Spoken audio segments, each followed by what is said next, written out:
pourrait croire, en regardant ces images, qu'on est dans une église, et peut-être même la collégiale de Poissy, et en fait pas du tout, regardez, puisque on est dans un atelier où il se passe des belles choses. Regardez ces objets dont Mickaël va nous parler maintenant. Alors déjà bonjour tout le monde, bonjour à tous ceux qui regarderont cette vidéo. Alors oui, je suis de Poissy, je suis un vrai Pissiaquais, je suis né à Poissy à 52 ans maintenant, et je suis tatoueur depuis 33 ans à Poissy. Et il y a une vingtaine d'années, je me suis orienté vers le tatouage religieux, et je suis devenu un petit peu plus élitiste d'année en année. Et maintenant, je suis ambassadeur des tampons de la famille Razouk. Tous les ans à Poissy, j'organise une session de tatouage sur les tatouages de pèlerins de Jérusalem, pour ceux qui n'auront jamais l'occasion de pouvoir s'y rendre, ou ceux qui s'y sont rendus mais qui n'ont pas pu se faire tatouer.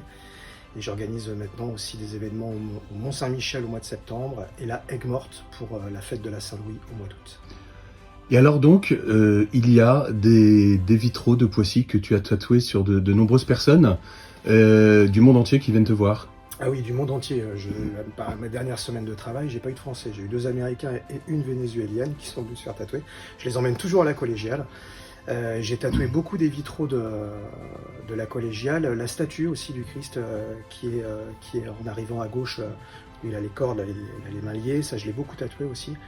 Et bien sûr, je les emmène sur les fonds baptismaux de Saint-Louis, parce que pour eux, c'est vraiment, même pour les Américains qui sont pas très portés sur l'histoire du catholicisme, et plus particulièrement l'histoire médiévale française, connaissent Saint-Louis, parce que bien sûr, à Saint-Louis, il y a plein de lieux aux États-Unis qui s'appellent Saint-Louis. Et alors là, tu m'as demandé de venir bénir des tampons. C'est pas la première fois. Tu as des tampons très anciens. Tu peux nous raconter ça? Alors les tampons très anciens, ce sont les tampons de la famille Wassim Razouk. J'en ai 49 qu'il a bien voulu me prêter. On change à peu près tous les ans pour que les gens qui viennent en France puissent changer de modèle s'ils le souhaitent. Ensuite, j'ai beaucoup de pèlerins. Par exemple, au Mont-Saint-Michel, j'ai quelqu'un qui est venu du Puy-en-Velay à pied. Donc, ça fait presque 3 semaines de marche. J'ai beaucoup de gens comme ça qui viennent et qui, pour finir, pour clore leur pèlerinage, se font un petit tatouage.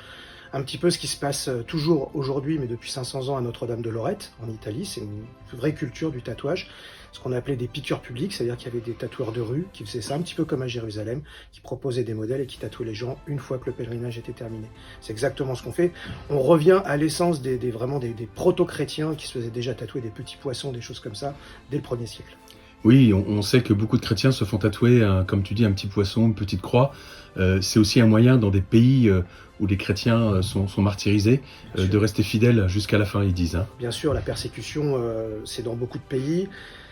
En Éthiopie, ils se font beaucoup tatouer des croix. Les femmes, c'est beaucoup sur le visage d'ailleurs, c'est assez impressionnant, ce sont des croix assez énormes. Mais en Égypte également, ils sont ostracisés, les chrétiens. Et d'ailleurs, la mention chrétien doit être sur leur pièce d'identité.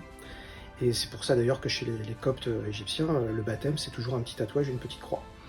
Donc on revient à des habitudes anciennes, en fait, le tatouage. C'est ça que tu nous dis. Exactement. On se réapproprie un petit peu cette tradition pour montrer un petit peu que c'est quelque chose vraiment qui est en nous, qu'on a dans la peau. Voilà. Et c'est vrai que j'ai voulu, après déjà 15 ans de tatouage, essayer de mettre un petit peu plus de religion dans mon tatouage et un petit peu de tatouage dans la religion. Oui, c'est un beau témoignage. Tu vas aller porter ces tampons qui, eux, ne sont pas anciens pour l'instant, que tu as fait faire pour Saint-Louis, à Aigues-Mortes. Et ces tampons que vous allez voir en photo représentent des scènes de la vie de Saint-Louis. Et donc, à Aigues-Mortes, parce que c'est là que Saint-Louis est parti en croisade. Et donc, des gens se faisaient tatouer aussi au cours de ces croisades. Alors, ils se faisaient tatouer, effectivement. S'ils avaient peur, c'était pas forcément les croisés, c'était plutôt les pèlerins. Les croisés se faisaient tatouer aussi.